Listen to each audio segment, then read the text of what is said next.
Hi, welcome to today's daily devotional with me, Pastor James.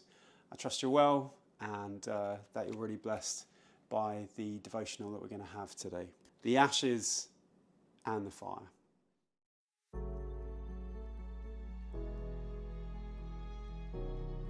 The first 7 chapters of Leviticus are concerned with the various offerings the Hebrew people were to bring to God. The details were given meticulously, and more requirements were added. We tend to read these chapters with varying degrees of bewilderment and impatience. For all these ritual requirements belong to a long time ago. Why should we be concerned with them now? They're obsolete. Calvary and Pentecost, we say, has swept them away. Besides, the meaning of all these things escapes us. Even the Jews themselves would be hard put to interpret the true meaning of all these rituals and rules. Maybe so, but they are evidently of great interest to God. He inspired the writing down of all these details. These verses are as much God-breathed as our favourite New Testament verses. God was not content with writing it all down once. Burnt offering, meal offering, peace offering, sin offering, trespass offering. When he'd finished, he went back over the same ground, adding fresh detail in the form of sundry laws. The law of the burnt offering, the law of the sin offering, and so on. He delights in every detail.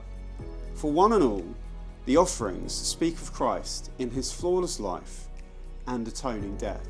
The law of the burnt offering was concerned with 2 added details, with the fire and with the ashes. The fire was to never go out. That reminds us that God's wrath against sin is as fierce today as it was when it kindled the lake of fire. The crime of Calvary has heated it 7 times hotter than before. It will never go out. That is a terrible truth, but it is consistent with the holiness of God. The law of the burnt offering was concerned also with the ashes. They were infinitely precious to God. After the fire had burned all night, consuming the burnt offering, the priest approached the brazen altar in fine linen. Reverently, he collected the ashes and carried them outside the camp to a clean place. The ashes remind us of a great truth. We can stir a smouldering fire and get sparks, and blow upon the embers and bring back the fire, and with fresh fuel again have roaring flames. But we can stir ashes forever and get nothing. There is nothing left to burn. This tells us that it is impossible to stir God's wrath against the believer. The sacrificial work of Christ is so complete, his substitutionary work so effective, that nothing can ever rekindle God's wrath so far as we are concerned. Praise God.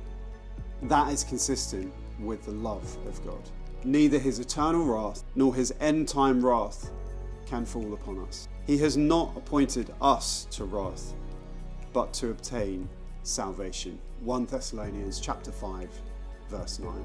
Years ago, a fire was sweeping across the prairie, driven by the wind. A man and his family stood in its path. The man kindled a fire at his feet. It took hold, and driven by the wind, burned out a swathe of grass. "Come and stand where the fire has been," the man said. The family did so, and the approaching Holocaust passed them by. There was nothing there left to burn. That is where a believer stands, where the fire has been. His salvation is assured. What a wonderful reminder that Jesus has done it all. God bless you today. Have a great Sunday.